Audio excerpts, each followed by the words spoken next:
ಬಸವೇಶ್ವರ ಮಹಾರಾಜ್ ಕಿ ಬಂದ ಎಲ್ಲ ಭಕ್ತಾದಿಗಳಿಗೆ ನನ್ನ ಇವತ್ತಿನ ಅಕ್ಷಯ ತೃತೀಯ ಅಂಗವಾಗಿ ಮಾಡ್ತಕ್ಕಂತ ಬಸವೇಶ್ವರ ಜಯಂತಿ ಹಬ್ಬದ శుభాశయಗಳು ಹೇಳುತ್ತಾ హిందూ బంధువులారా ఈ రోజు ఎంతో మహత్తరమైనటువంటి రోజు చరిత్రలో సమానతకు మారు రూపమైనటువంటి మహాత్మా బసవేశ్వరుని యొక్క 894వ జయంతి కార్యక్రమాన్ని మనం ఈ రోజు నిర్వహించుకుంటున్నాం.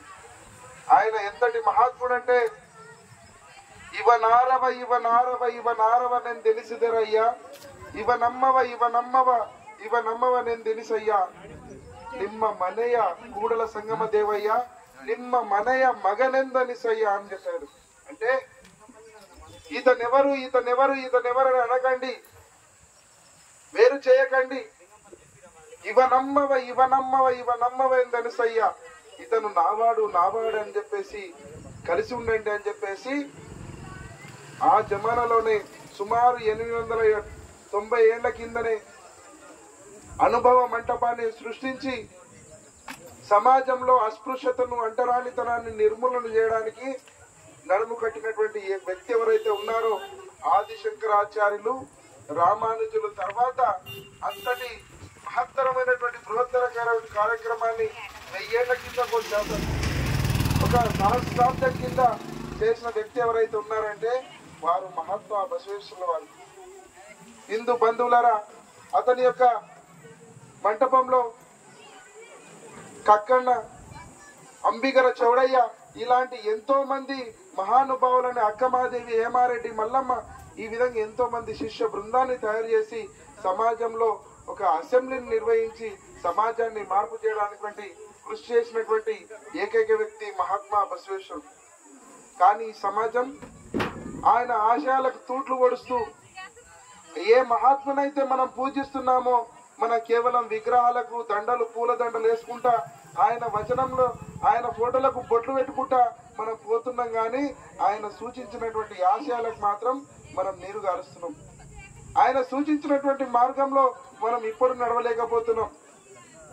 ఈ రోజు దేశమంతటా ప్రపంచమంతటా ఆ మహానుభావుని యొక్క భక్తులు, ఆ మహానుభావుని యొక్క శిష్యులు ఈ రోజు పెద్ద పండుగ చేసుకుంటుంటారు.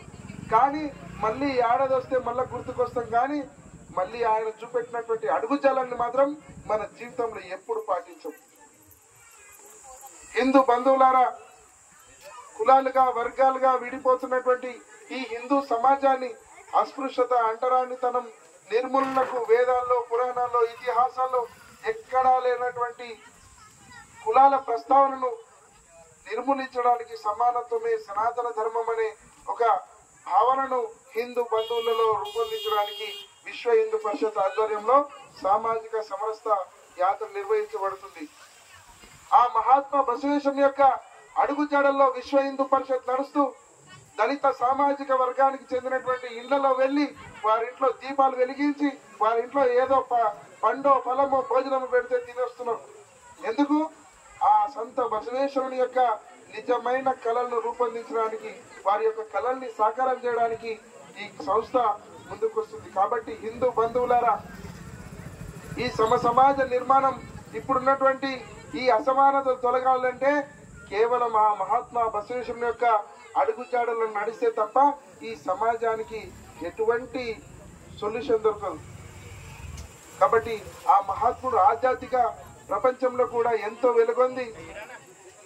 దేవలోక మర్ధ్యలోక వేరెల్ల కానిదిరన్న సత్యవే నుడివేదు దేవలోక మిథ్యవే నుడివేదు మధ్యలోక ఆచారవే స్వర్గ అనాచారవే నరక నీనే ప్రమాణ కూడల సంగమ దేవ అని చెప్పేసి. హిందూ బంధువులారా, ఎప్పుడైతే మనం సత్యాన్ని నమ్ముతామో, ఎప్పుడైతే మన సత్యంతో నడుస్తామో అదే దేవలోకము. ఎప్పుడైతే మనం అసత్యాన్ని మనం ఇది చేస్తుంటామో అదే మర్త్యలోకం. కాబట్టి హిందూ బంధువులారా, ఆచారవే స్వర్గ అనాచారవే నరక. మనం ఏదైతే ఆచారం ఉన్నదో హిందూ ధర్మాన్ని రక్షించడానికి మనం ఏదైతే ఆచారాన్ని పాటిస్తామో అదే స్వర్గము. అన్య మతస్థులకు అన్య మత మార్పిడి ఎప్పుడైతే పొందుతామో అదే నరకం అనేటువంటి భావనను మహాత్మా బసవేశ్వరులు సుమారు 890 ఏళ్ల క్రితమే చెప్పారు. మరి ఇప్పుడు మనం దాన్ని ఆచరణలో పెట్టాలి. కేవలం ఫోటోలకే పరిమితం కాకుండా, కేవలం విగ్రహాలకే దండలకు పరిమితం కాకుండా, మనం ఆయన యొక్క అడుగుజాడలు నడిచినప్పుడే మనం ఆ బసవేశ్వరునికి నిజమైన నివాళులు అర్పించినట్టు అవుతుంది. కాబట్టి హిందూ బంధువులారా, మనం గనక ఏకవిస్తులుగా కాకపోతే కాశ్మీర్లో జరిగినటువంటి పరిస్థితి, బంగ్లాదేశ్లో జరిగినటువంటి పరిస్థితి, పశ్చిమ బెంగాల్లో జరిగినటువంటి పరిస్థితి మనం రాబోయే రోజుల్లో మన ప్రాంతంలో ఎదుర్కొనబోతాం.